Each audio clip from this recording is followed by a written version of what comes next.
So one of the takeaways I have from this is I should have started the IC list earlier. I'm sorry, because of the bonus depreciation as a startup of the company and the complete depreciation of like the entire factory in the first year, I and investors had a ton of NOL, net operating Yeah. losses that were just going to take a while to turn into a cumulative net gain.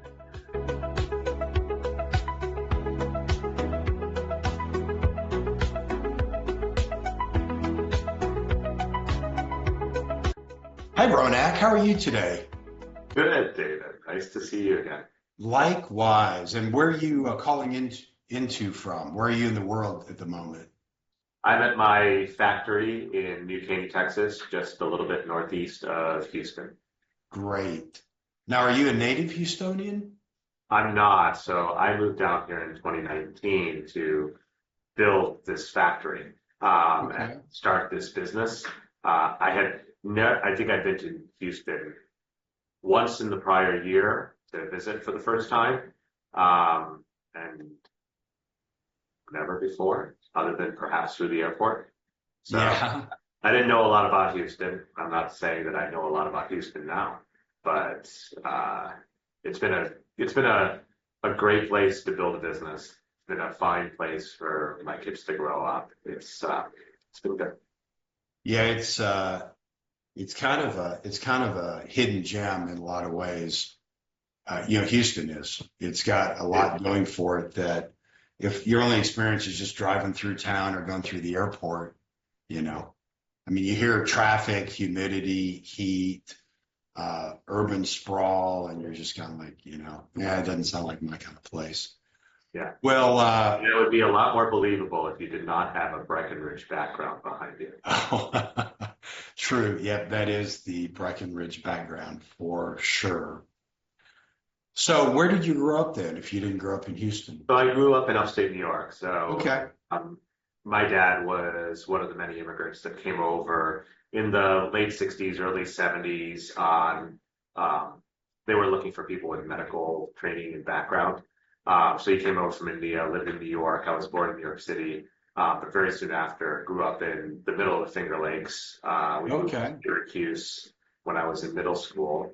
And then I went to Boston for undergraduate, and I bounced kind of between Boston and London and back to Boston, then to Portland, Oregon, which is where I came into the scrap industry and lived for some time in St. Louis. I lived there for about 9 years, and from St. Louis to here.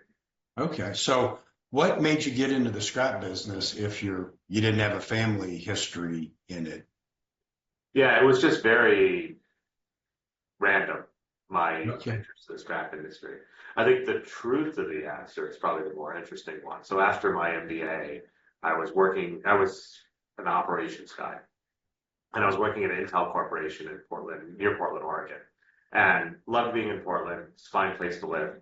But Intel was, I mean, a huge company, right? 80,000 people. And just like the process of making something that was about this big, the size of the core die of a microprocessor, um, just wasn't sufficiently interesting to me, and I was too far from it as well in the supply chain organization. Yeah. It just didn't feel tangible enough. And so that was one part of it. But then the other part of it as well was, I was there as a worker bee, in a reasonably senior job for someone of my age. But then, Intel was having difficulty, so they bring in Bain and Company to kind of work on strategy or whatever. And so two of the guys that I went to school with that I knew well were like literally working literally 7 layers in the organization above me. And I'm like, what? And so I just did that. I tapped out. I extracted. I was like, this is just some horse crap.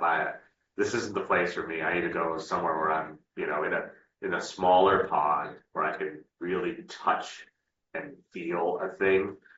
And so I just started throwing resumes out and wound up at Schnitzer Steel, Mel Oh, Radio. really? Yeah. And it was great. It was a time of transition for Schnitzer. I don't know if it was a great transition time for Schnitzer, but they were transitioning from a, older style scrap company to a more professional / corporate company of the style that it is today. So they had parts of their business were both things. And for sure, I liked the old thing a lot, and just tons of fun being in places like Boston and Portland scrapyard when they were building big mega shredders and new factories and driving the continuous improvement process there and trying to get metrics around things. It was really a good time. I enjoyed a lot of it. I came to Alter Trading in 2010, and that was wonderful, right? I owe so much of my career, everything I learned, everything to the team at Alter, to Jay Rabinovitz and Rob and Michael Goldstein. I learned a lot there. I did a lot of really fun stuff for them that helped to transform the company into the highly successful privately owned scrap company it is today. Like on the technology side and IT. Correct, yeah. So I built a few factories, non-ferrous recovery plants to process the not steel, non-ferrous portions of the shredder. And extract more metals out of stuff that would otherwise have gone to the landfill. And it was, exciting to do that. And it wasn't just building the factories, but really growing out the entirety of the division that became, a kind of center of excellence around that function. And it's an area that, Alter remains very strong in today. Okay. Well, I am excited to get into the next part of your story. So you're living in St. Louis, working at Alter, being involved in some cool stuff and forward-thinking technology. So from there, how do you end up starting a company in New Caney, Texas? Yeah. So it's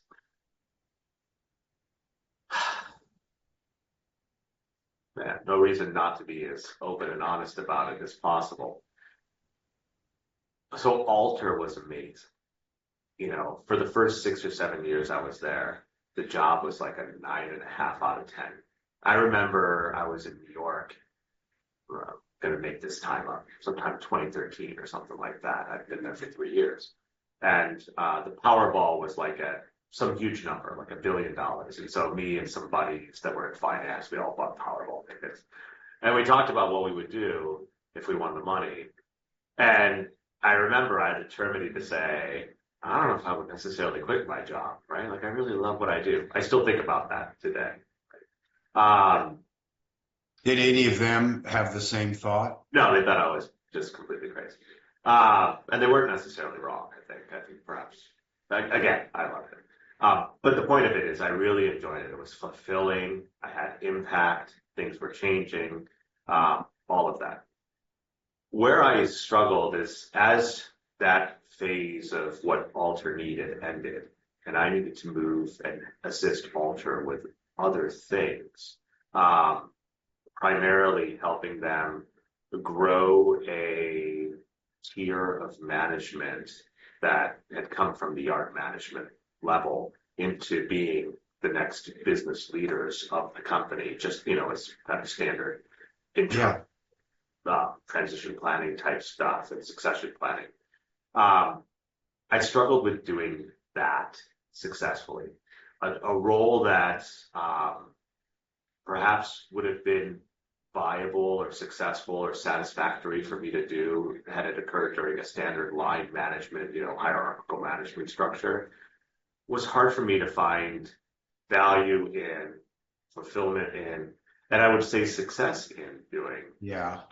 As a matrix manager, as a guide, as a internal consultant. I just didn't love it. I hate to put it that way. I just didn't. Sure. And at the same time, Alter was going through a certain amount of a ton of growth, right? A lot of growth that I participated in through acquisition and internal growth as well, just standard organic growth. But it was going through a lot of growth. And so the company that felt small and familial at 40 yards suddenly felt just large at 70 for me. Too much like it felt too much like Intel. Nowhere near that level. There's nothing like that. It remains a really effective, well-directed company today. But it felt different for me. And I also realized that I wasn't good at that bigger company stuff. Right. My way of thinking about things didn't scale successfully to that level. I wouldn't have been the right guy at that level. And Mhm. this is an unfortunate thing to say, but I did not want to change. I thought about, so my boss for many years there was Jay Rabinovich, who was until he retired recently the CEO of Alter Trading. He was fascinating in his ability to grow into the mindset required, the management rank that he was in at the time or growing into was phenomenal. And so a guy that, if you only knew him 30 years ago, was a rough and tumble scrap guy, and you've seen him on podcasts and things like Yeah.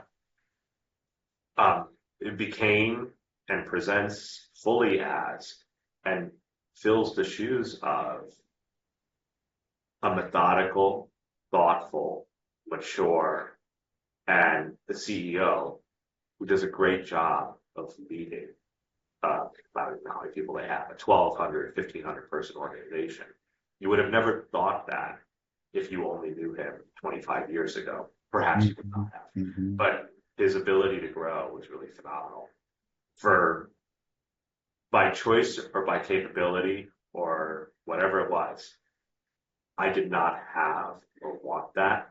And so I wanted something dramatically smaller. Okay. And so I spent a bunch of time not just thinking about it, but literally journaling about it. Because when you just think about these type of problems in your mind, right? Like, hey, what do I want to do professionally? Yeah. You can just ping pong in your brain a ton. And what I found helped me through the process was writing it down. And if you remember back in high school, your English teacher would tell you to, write a draft of the story or an outline, and then a draft, and then the final essay. And, Yeah. I don't know about you, but I would never do any of that crap. But I did this time. And I found that like the first draft was, just vomit on a page of poorly thought out concepts and beliefs. And so I wrote it again and it was clearer. And I wrote it again, it was clear. And it helped me really understand what I liked and didn't like and what I wanted and didn't want from the next phase. Okay. And it was a time when, my kids were just about to graduate middle school. If I was ever going to leave St. Louis, this was the time to do it. It was not going to be easy. It was not easy for them to leave St. Louis. But that's that's how I made that choice. I was uncertain as to what I would do, right? I was out there both looking at shredder yards to buy, as well as businesses to start. I looked at a wire chopping plant. I ultimately built a heavy media plant. I did look at and made unsuccessful offers on a couple different shredders. Yeah. But none of that actually panned out. And in the end, I raised a bunch of money, moved down to Houston, built this thing. That is a great story. And your kids ended up adjusting because I believe you live in one of the really nice master plan communities around Houston. Yeah, and they've adjusted well. I think my son is glad that we moved down here. My daughter is a little bit on the fence, but she was younger when we moved. Both my late wife, and I, in many ways, would have probably preferred where we lived in St. Louis. It was a small town, Kirkwood, if you're familiar with it. Um, but here, it's been great. The Woodlands is a, magical little bubble of a place to live. It's got everything you need. It's 25 minutes to the factory. Uh, all of it has been, from that perspective, just fine. When my wife got cancer, we were right here at MD Anderson. Um, a lot of that stuff worked out. That is great. So tell me what your business premise was for levitated metals. So maybe give just a little background. What does the company do? Sure. So we're a heavy media flotation plant. And what we do is we buy a thing called Zorba and we make aluminum twitch. But stepping back from that to people that don't know what any of those words mean. Our suppliers are the largest scrap metal processors in the region, right? Texas and surrounding states, who will buy something like an old 2008 Ford 500 sedan that's at the end of its life. Yeah. We'll shred it into fist size and smaller pieces, extract all the steel out with a magnet, and then extract all the other metals like aluminum from the engine, copper, brass, and zinc die cast through other technologies. That aluminum, copper, brass, zinc, all is mixed up together in little pieces, all right, in a giant pile. And that product is called a made-up word, Zorba, by the industry. They make lots of it, right, inside of Houston, probably 15 million pounds to 18 million pounds of it is made every month. Okay. I buy that. It's useless the way it is because you can't melt it because it's got too many different types of metals in it and it doesn't make useful alloy. But if you can get the aluminum out, that aluminum is super valuable because that aluminum, used to be the engine block of an old car. It's a pretty tight chemistry match to the alloy required for the engine block of a Ford F-150, a 2005 Ford F-150. And so through a density flotation process using water and ferrosilicon, we can change the density of that water so that we can actually float the aluminum out. Okay. Hence the name levitated. Correct. Metals. Yeah. It's not a novel technology. I buy the equipment from some dude in Italy. There are, well over 100 of these kind of plants in the world. Maybe a little less than a dozen when levitated started up in the United States. And a sounds like a simple process is a royal pain in the rear to actually manage because it's a very analog system with all sorts of weird chemistry and other things involved, and a challenging plant to run. But, we do a pretty decent job of it.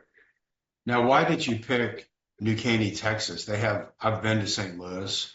In fact, I was just there last month. They appear to have plenty of land around that place, especially across the river is that Illinois that's just east? East St. Louis, yeah.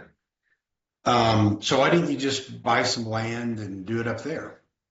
So where the competitive plants exist are relatively close to where their consumers, the aluminum smelters that would buy the recycled aluminum, are.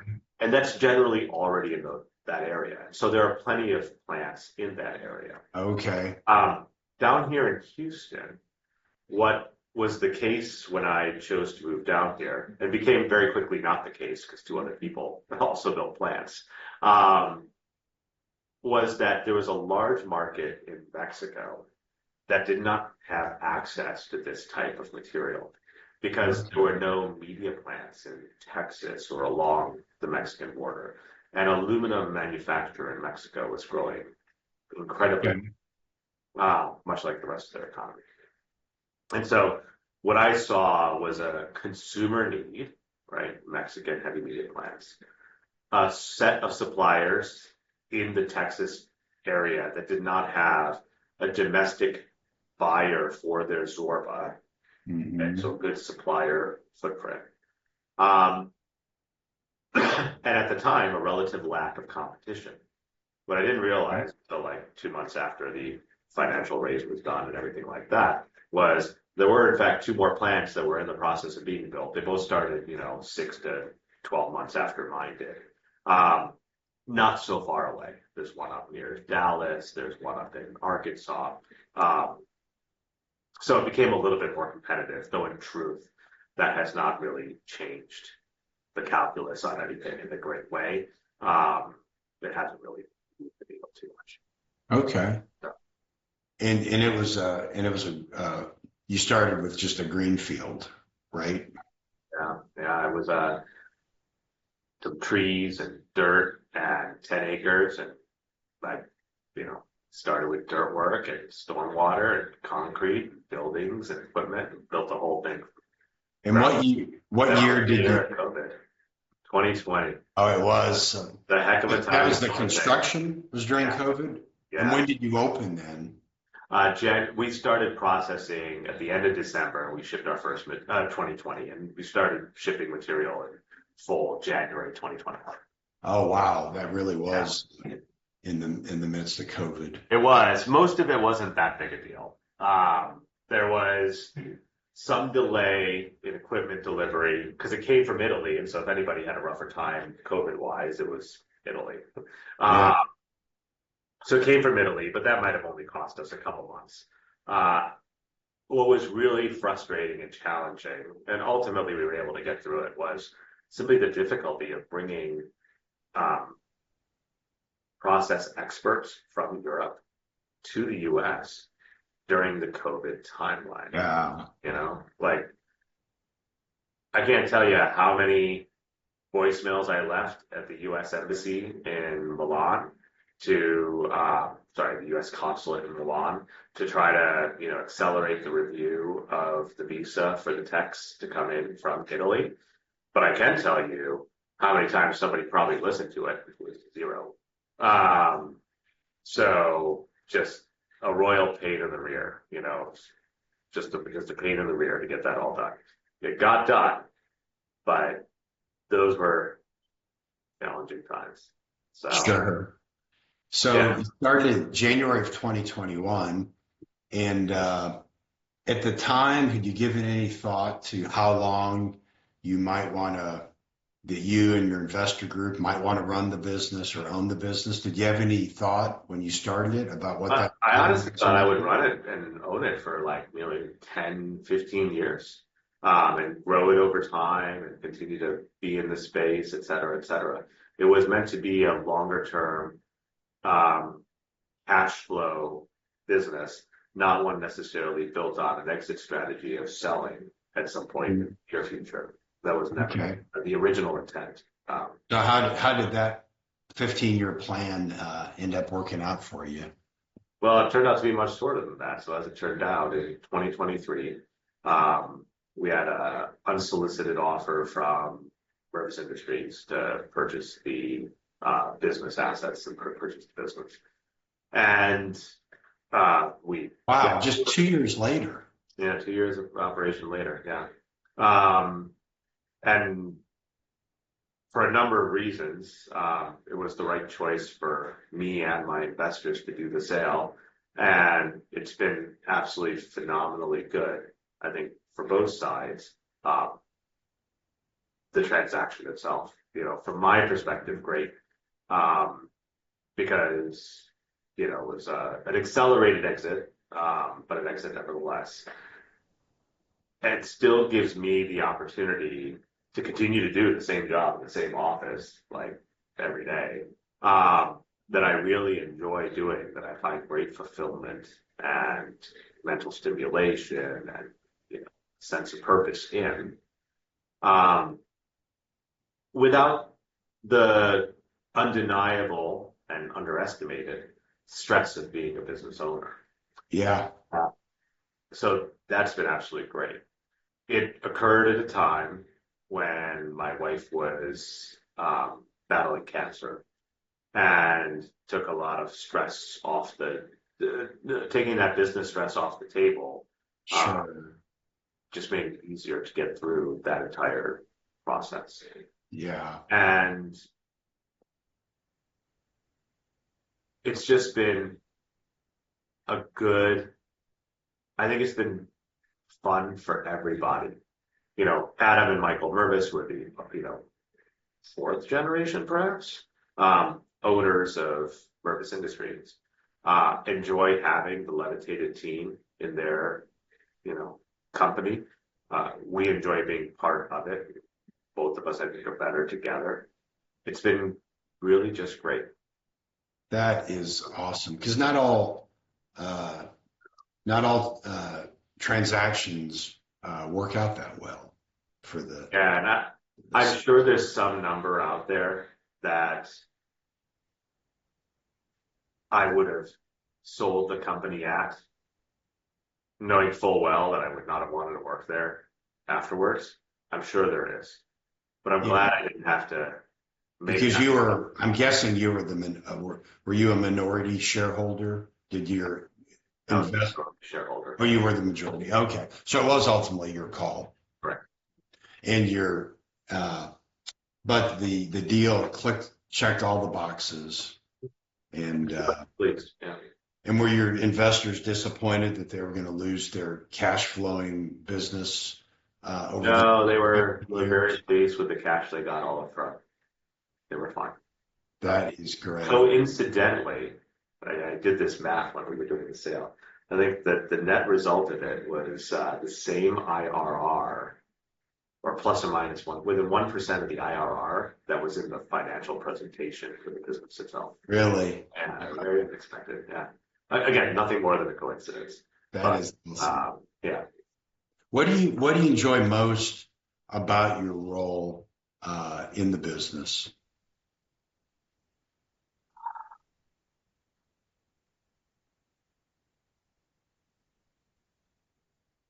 So what I have learned that I enjoy the most about the business is building and growing things.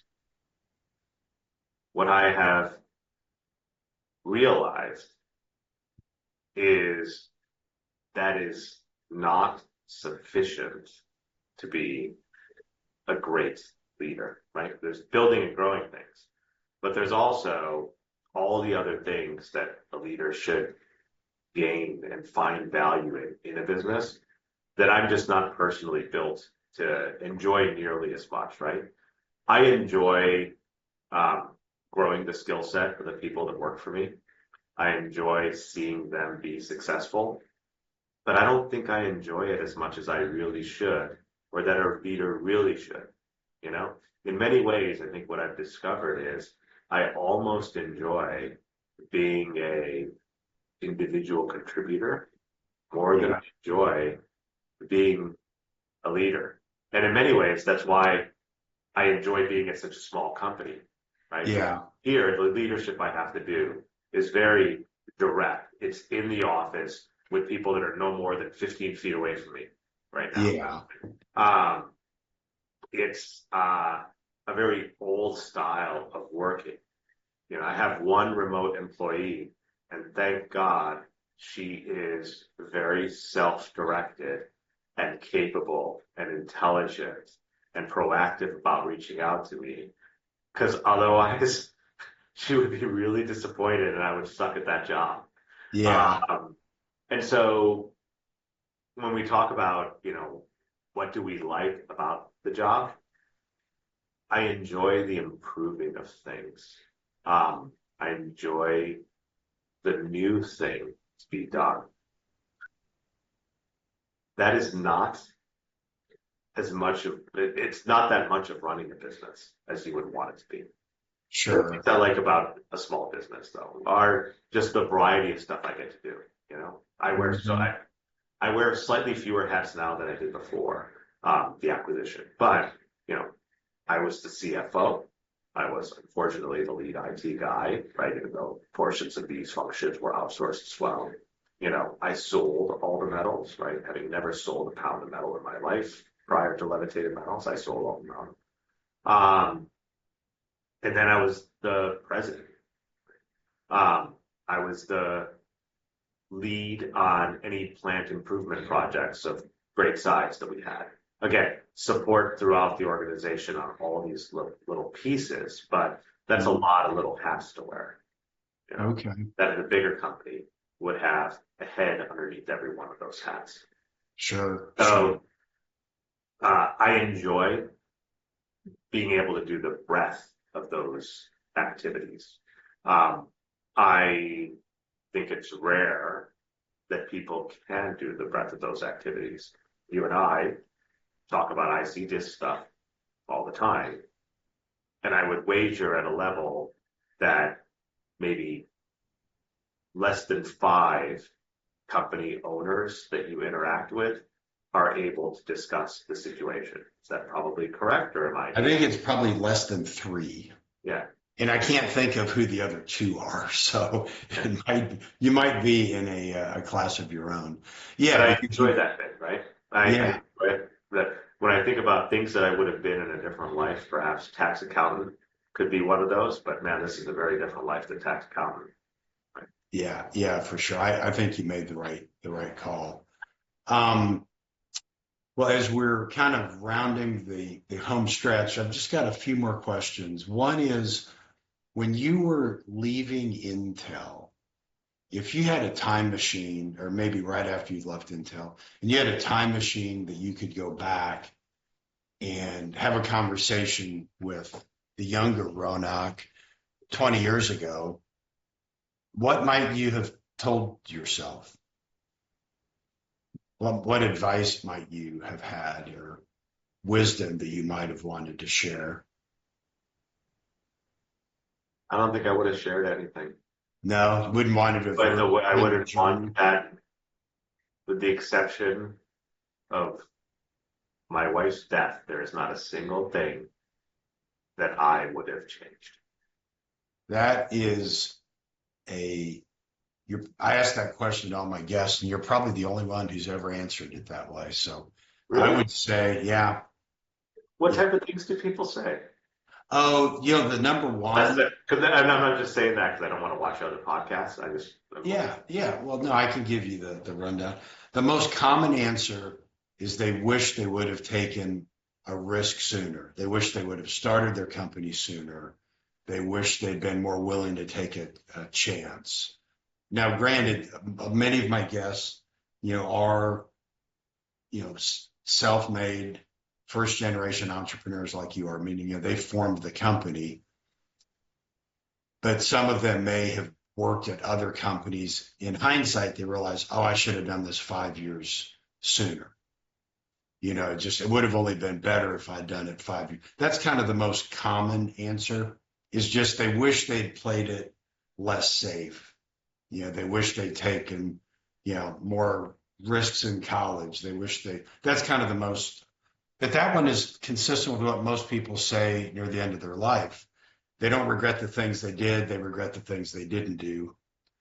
So that tends to be the answer. But that, to me, is a really good, that's a really good answer for somebody who's pretty content with where their life is. Yeah. Other than, your wife. Yeah, no, obviously. And I see what everybody else describes, but I feel that everything I did, and practically every year that I was working in scrap, I was learning something that became foundationally valuable. Yeah. There was a period of time I got laid off from Schnitzer in early 2009, and I didn't start up at Ultra Trading until, about a year later. But I did some consulting in the middle for a wonderful company, Steel Pacific Recycling in Vancouver Island, Victoria, British Columbia.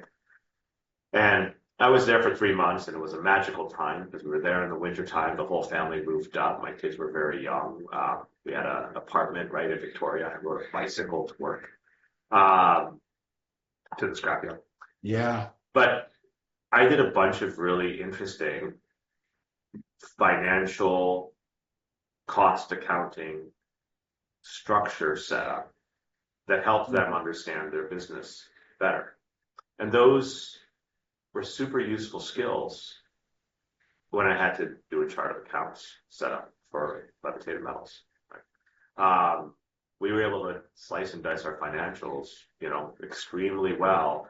And I don't know if I would have used an ERP system nearly as well as I do here had I not had all those little formative experience things.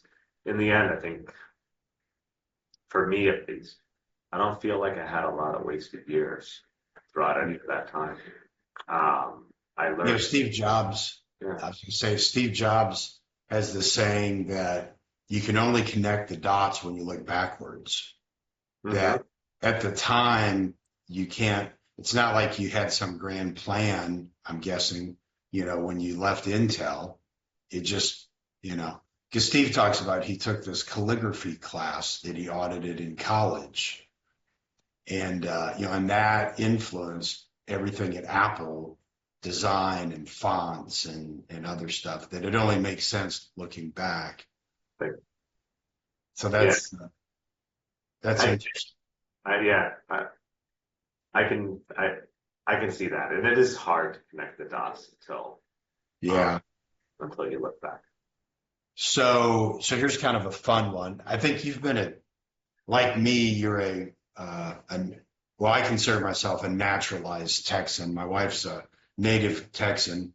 So, so you're also a non-native Texan, but I think you've been here long enough for this question.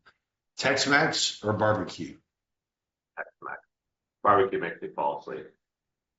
I'm not saying Tex-Mex is much better, but I've always loved Tex-Mex. So yeah, we've got some great barbecue. Actually, right near the plant, Rusty Buckle is some great barbecue.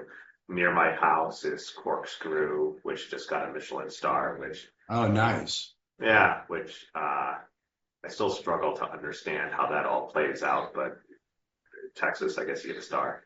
But I love me some lupe tortilla. Yeah, I am with you. Well, is there anything I didn't ask you or we didn't talk about that you wish we had or we should have? No, but I'll do you a favor and I'll plug a little bit at the IC disc. I know that's not the goal of this podcast, but it is why we know each other. Yeah. So I'll tell this story, if I may. Yeah, absolutely. Disc and levitated metals. Yeah, absolutely. I called you on my birthday 3 months a little bit before I sold the company. And I had talked to you many times previous to that about setting up an IC disc. We, like many scrap companies, are well suited to the IC disc because the profile of our sales are high margin exports and lower margin domestic sales. Yeah. And the value of, as a pass-through entity, being able to translate ordinary income into dividend income has great benefits to the investors of our company, right? And I think there's probably some advantages even if you're a C Corp, but you can detail that kind of stuff out. I don't really know. Sure. What was interesting when we talked about it is I was in the process of selling the company. And when you sell a company that's done a bunch of bonus depreciation because it built a big factory, there's always depreciation recapture that shows up as ordinary income at the time of the sale. And so whatever normal ordinary income there would have been that year, it was going to be much, much higher because we would have clawed back a ton of depreciation, right? Or to recapture a ton of depreciation. So ordinary income would have been high. We, like many scrap companies, again, have an IC discable kind of amount of headroom of income translation from ordinary income to dividend income, well in excess of the ordinary income we normally make in any particular year. And so, like most scrap companies, there should be no reason to pay ordinary income tax. Right. Again, most scrap companies that are not C Corps or whatever. But in the year of the sale, all that extra headroom suddenly became valuable because I was going to have this abnormal ordinary income from the depreciation recapture. Yeah. And so what would have been X million dollars of ordinary income that would have turned to dividend income wound up being something like 2.5x Yeah. I was Yeah. able to translate, all of which I was able to use because I had so much ordinary income from Yeah. Yeah. capture. And your shareholders as well. Yes, absolutely. Yes, I and my shareholders. And that was phenomenal. And then on top of it, I think I got the IC just lets you defer some of that dividend income into the It following does. year. Yep. So Yep. it just sat there in our bank accounts making 5% or whatever we chose to do with that money for another year. More than a year, excuse me. Just truly phenomenal, the impact of the IC disc in my space. Not an easy thing to kind of think through. You and I were just spitballing stuff. We popped it Yep. up as a Yep. option. You had to go back and think about it, but it looks like it works. And I don't know if you'd Yeah. ever done it before. No, no. Yeah. It was just such a unique Yeah. fact pattern. And it was mostly because of how new the business was, right? If the business had been open for 10 years, we would have started the IC disc probably in year 4 or 5. It was coming. Yeah. It just, and then you would have been using it, and then you would have had that transaction, the depreciation recapture, and it would have given you a bigger benefit. It would have happened anyway. It was just your circumstances were so unique is how it all fell out. And I doubt we'll ever see that circumstances, because it's so rare to start a business and sell it so quickly. You know, I think the takeaway of it is so one of the takeaways I have from this is I should have started the IC disc earlier. Because of the depreciation recapture, because of the bonus depreciation as a startup of the company and the complete depreciation of like the entire factory in the first year, I and investors had a ton of NOL, net operating yeah, losses, that were just going to take a while to turn into a cumulative net gain. And before that happened, we sold the company. right, right. So I was planning on doing an IC disc in 2024, I think was my expected timeline, which is when we would have clicked over to a game.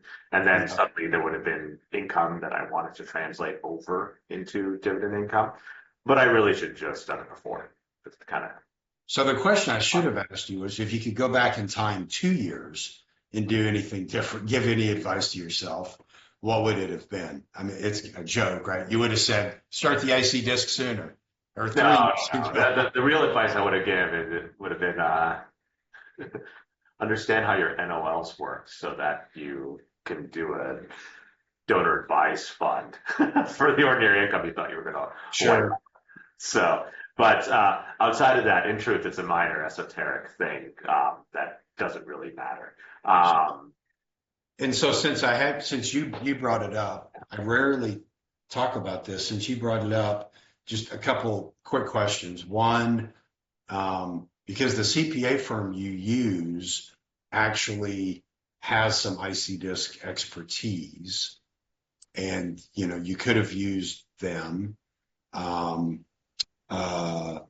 And so, do you recall what aspect of I our? went with you Yeah. because you're the IC disc guy. Okay. And the thing that I was talking about felt esoteric enough that I didn't want to click just on a cheap bastard. I didn't want to click over, CPA for billable hours while they tried to figure it out and wrote me a petition, Sure. something like that. That's not how it would have played out. But the truth is, I just needed something done quick and fast because every day that I waited to do the IC disc was another day Yeah. of revenues that I couldn't utilize.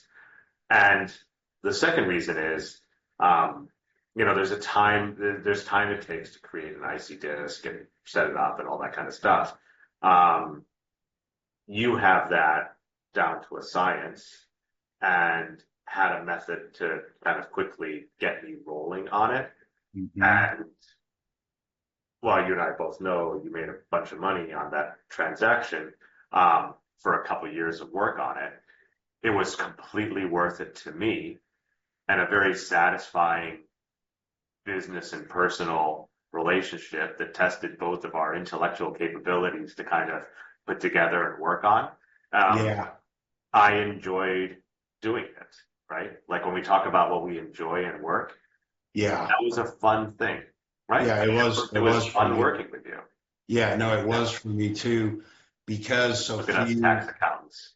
yeah, so few of my clients, have that much interest, getting into the weeds there. And it Yeah. caused me to think of, some things I hadn't thought about. And again, since you brought it up, in the experience, the team, was the responsiveness good? I mean, has the experience been positive? Oh yeah, every bit of it's been great. Yeah. Okay. And what 100%. about coordinating with your CPA firm? Because sometimes a CPA firm who has an IC practice will sometimes say things like, yeah, but it'll be more seamless if it's all under one umbrella, right? I mean, it's uh, did you get the sense that it created a lot of extra work by the CPA firm, or that balls got dropped because you didn't have one entity doing it all?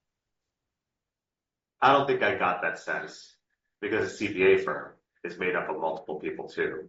And Right. it, Oh, it's a good point. right, I mean, it's not like the IC disc person is the CPA that you're working with, right? The CPA. I hadn't thought about that. And you're right. And their IC, There's some level of communication that is required regardless. yeah, and that So IC disc practice, if I recall, for that particular firm, I think it's out of a different office anyway. I don't think it's, even if they were next to each other, right, which yeah, they're of course not next to each other because they all work remote. Even if they were next to each other, still two people having to talk, and so there's that's still a, coordination that has to happen, and you know what you're talking. In the end, there is enough esoterica on optimizing the IC disk usage that, um, especially trying to maximize the IC disk capability, mhm. that I don't think others really understand. And not all of them need to understand it. And what I mean by that is for many companies, they can just use the stupid simple approach for doing IC disk, and Yeah, it'll still let them translate all the income they have, right? yeah, In my particular case, it was important to look at the transaction by transaction optimization capability of the yeah. IC disk in order to fully utilize and maximize the amount of income I could translate to dividend income. Mhm. I use Shared Logic as my ERP system. There's literally an IC disk button that creates the report that you care about, right? Yeah. And so And that, that's one of the benefits of, not to interrupt you, but people ask me, because like our IC disc business is almost impossible to sell. In fact, your CPA firm even talked to me a few years ago about buying the IC disc practice. The problem is we're not very sellable. We have a concentration risk because it's all tied to one part of the tax code. So they wanted to, discount that, or they would have wanted if the conversation gone that far. And the second problem is uh, I'm a craftsman. I have the primary relationship with all of the clients. So they would have made me stay around for 3 or 5 years. And I'm like, and it would have been tied to some kind of an earnout, because they're going to say, well, what if the IC disc goes away next year? We want you to basically keep some of that risk. So I don't know what got me off on this tangent, but I hear you. And I've thought about that question on your behalf as well.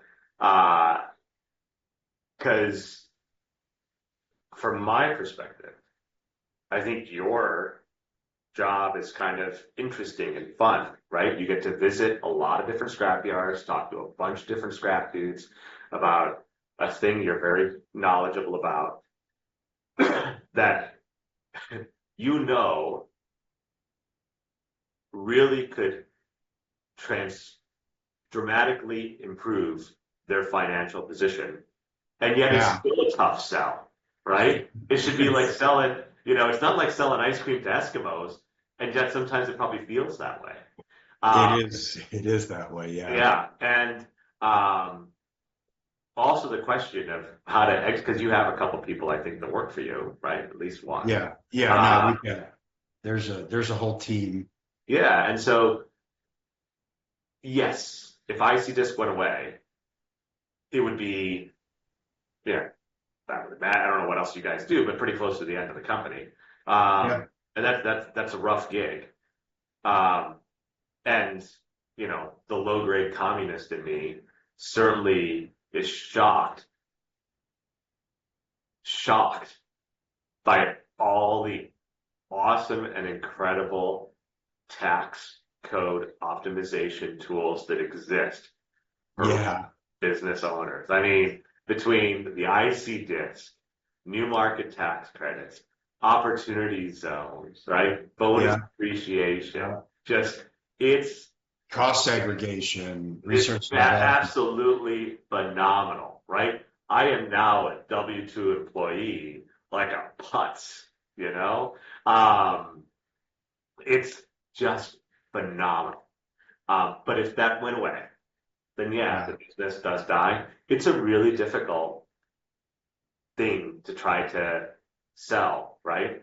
It's the type of thing that I don't know if you can't keep some level of skin in the game or risk on it. It feels like the type of thing that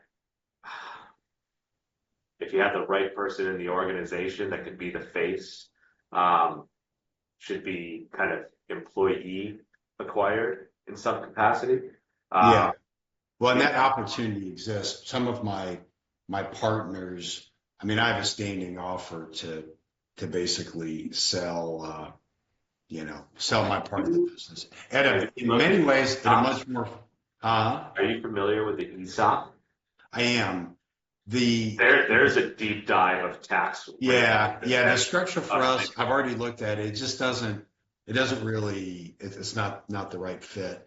Right. But yeah, I thought this thing, the funny thing about the disc, it's been around since 1972, but it's been, quote, going away since 1973. Yeah. So I've been doing this 20 years, and I thought I might have 5 years before this went away or there was a change. But the key, though, is that, and that's true, the concentration risk is there. But on the flip side, there's also a premium you get, a specialization premium that comes along with it. It's the reason if you look at a lawyer, the more specialized they are, the higher their billing rate. Yep. And so there's a premium that comes with that specialization. Oh, I know what I was going to say. And then I doubled down further where we have a concentration risk within the scrap metal industry. But the benefit of that, though, is that when I show up to a scrap metal conference, I'm the only one there talking about IC disc. Yep. And I'm the one that, well, a scrap guy introduced us. I mean, in fact, I won't mention him by name, but I call him my best unpaid salesman. He's referred us multiple clients for a variety of reasons. They don't use us, but he's still a big fan of the work we do. So yeah, and then finally, there's this concept that has not caught on with a lot of Americans, but there's this concept of saving. Like you don't have to spend all your income in any given year. So there's this concept of you can make money, put it away. Then if the business goes away, you have this thing called like a nest egg or, so, People should think about it. Yeah. but yeah, my clients who I have a relationship with, that's oftentimes they'll ask me, "Hey Dave, I'm a little worried about you. Like as a friend, what happens if the IC disc goes away?" And I'm like, "I'll just spend more time there." Yeah. That's what will happen. If it makes you feel better, I don't worry about you. I just think it's a very interesting company sale situation. Yeah. And, when you look at the environment today, you could be a tweet away from getting doged, Yeah.